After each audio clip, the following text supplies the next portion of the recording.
আপনি কি প্রতিদিন অজান্তেই নিজের ভবিষ্যৎ ধ্বংস করছেন? নিজের ভবিষ্যৎ নষ্ট করছেন? না, এটা কোনো নেশা করে নয়, বরং অতিরিক্ত হ্যাঁ বলে। যখন আপনি কোনো কাজে হ্যাঁ বলেন যা আপনি করতে চান না, আপনি আসলে নিজের স্বপ্ন, নিজের সময় এবং নিজ আত্মসম্মানকে না বলছেন। আমরা সবাই ভালো মানুষ হতে চাই, তাই না? কিন্তু এই ভালো হতে গিয়ে আমরা কি নিজেকে অনেক বেশি সস্তা বানিয়ে ফেলছি না তো? এটা কি কখনো ভেবে দেখেছেন? এতে আপনার আত্মসম্মান কতখানি টিকতেছে?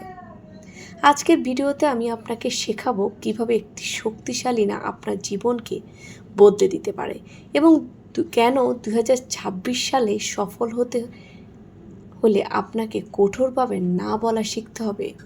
চলুন একটু এই বিষয়ে বিস্তারিত কথা বলি।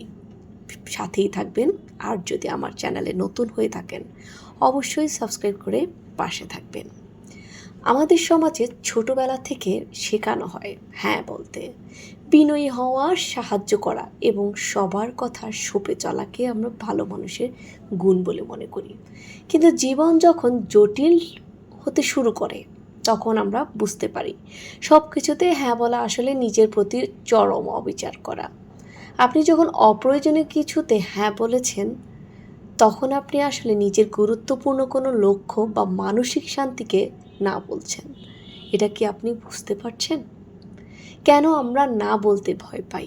আমরা না বলতে পারি না, এটার মূলত 3টি কারণ আছে। এক, সম্পর্ক হারানোকে আমরা ভীষণ ভয় পাই। সামাজিক ইমেজকে ভীষণ ভয় পাই। Fear of missing out. আমরা ভাবি না বললে অপর ব্যক্তি কষ্ট পাবে বা সম্পর্কটি নষ্ট হয়ে যাবে। আমরা সবার চোখে ভীষণ নাইস পারসন, ভীষণ ভালো হতে চাই বা পরোপকারী হয়ে থাকতে চাই। কোনো সুযোগ বা আড্ডা মিস করার ভয় আমাদের কাজ করে। দেখুন, যারা আপনার সীমানা সম্মান করে না তারা আসলে আপনার বন্ধু কখনোই হতে পারে না। আপনি না বলার পর যদি কেউ দূরে চলে যায়, আপনাকে ভুল বোঝে, তবে বুঝবেন সেই সম্পর্কটি কেবল আপনার ত্যাগের তিতিক্ষার ওপর টিকে আছে। এবং আপনি যে এতদিন ত্যাগ করেছেন আপনি যে এতদিন তাদের মন বোঝাই চলেছেন সেটার উপরেই টিকে আছে সেই সম্পর্কটি। সাফল্যের জন্য না বলা কেন জরুরি? কেন এই বিষয়টি জরুরি? চলুন একটু জেনে নেই। স্টিভ জবস একবার বলেছিলেন, ফোকাস মানে হলো আপনার সামনে থাকা শত শত ভালো আইডিয়াকে না বলা। সাফল্যর অর্থ এই নয় যে আপনি কত কিছু করলেন, বরং সাফল্যের অর্থ হলো আপনি কতটা সূক্ষ্মভাবে আপনার সময় ও শক্তিকে ব্যয় করেছেন এবং কাজে লাগিয়েছেন। আপনার শক্তি সীমিত। আপনি যদি 10টি দিকে দৌড়ান তবে কোনোটিকেই গন্তব্যে পৌঁছাতে পারবেন না। এখন আমি আপনাকে বলবো যে ইউনিক কিছু কৌশলের কথা, কিভাবে আপনি না বলবেন।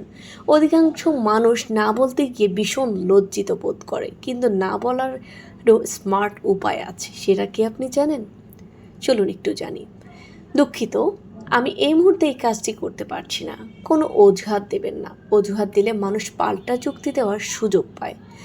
আমি নিজে করতে পারছি না, তবে এই ওয়েবসাইট বা এই ব্যক্তি আপনাকে সাহায্য করতে পারে, আমি ভেবে জানাচ্ছি। এতে আপনি তাৎক্ষণিক আবেগ থেকে হ্যাঁ বলে ফেলার হাত থেকে বাঁচবেন। আমার যখন একটি প্রজেক্টের ডেডলাইন আছে, আমার এখন এই সময় একটি কাজ আছে, ভীষণ জরুরি কাজ, তাই সময় দিতে পারছি না। যারা সব সময় হ্যাঁ বলে তারা এক সময় বার্ন আউট বা মানসিক অবসাদে ভোগে। অন্যের বোঝা বইতে বইতে নিজের অস্তিত্ব হারিয়ে ফেলে। অন্যের মন রক্ষা করতে করতে এদের জীবনটায় চলে যায়। এবং একটা সময় যখন আপনি ঠিক সেইমভাবে তাদের মন রক্ষা করতে পারবেন না, তখন আপনি হয়ে যাবেন ভিলেন। তখন আপনি হয়ে যাবেন তাদের চোখে শত্রু। না বলা কোনো স্বার্থপরতা নয়, এটি সেলফ কেয়ার বা আত্মসুরক্ষা।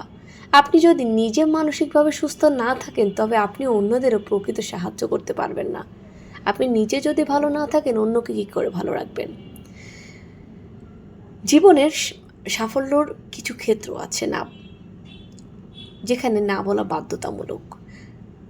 আপনার আশেপাশে এমন কিছু মানুষ আছে যারা শুধু অভিযোগ করে এবং আপনার এনার্জি শুষে নেয়। এদের সাথে আড্ডা দেওয়া বন্ধ করুন। আপনার 2026 সালকে সেরা করতে হলে এই এনার্জি ভাম্পায়ারদের জীবন থেকে বাদ দিতেই হবে। সোশ্যাল মিডিয়ার স্ক্রলিং, ঘন্টার পর ঘন্টা গেম খেলা বা ওটিটি প্ল্যাটফর্মে সিরিজ দেখা, এগুলো সাময়িক আনন্দ দেয় কিন্তু ভবিষ্যৎ আপনার ধ্বংস করে ফেলে। নিজের আলস্যকে না বলাই হলো সাফল্যর প্রথম ধাপ।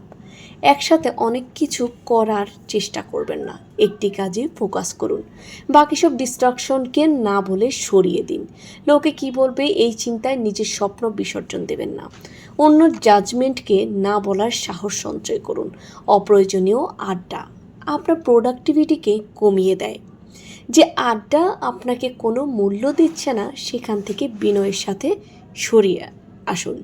যখন আপনি নিজের সময়ের মূল্য দেবেন এবং প্রয়োজনে না বলবেন, মানুষ আপনাকে আরও বেশি সম্মান করতে শুরু করবে। যারা জানবে যে আপনার সময়ের দাম আছে। ফোকাস বাড়ার কারণে আপনার কাজের কোয়ালিটি অনেক উন্নত হয়। নিজের জীবনের নিয়ন্ত্রণ নিজের হাতে থাকার আনন্দই আলাদা। সাফল্য মানেই কেবল অর্জন নয়, সাফল্য মানে হলো অপ্রয়োজনীয় বিষয়গুলোকে বর্জন করা। আপনার হ্যাঁ এর শক্তি তখনই বাড়বে যখন আপনি সাহসের সাথে না বলতে শিখবেন। 2026 সালকে আপনার জীবনের সেরা বছর বানাতে হলে আজ থেকেই এই লিস্টটি তৈরি করুন। কোন কোন অভ্যাস, কোন কোন মানুষ এবং কোন কোন ডিস্ট্রাকশনকে আপনি আজ থেকে না বলবেন।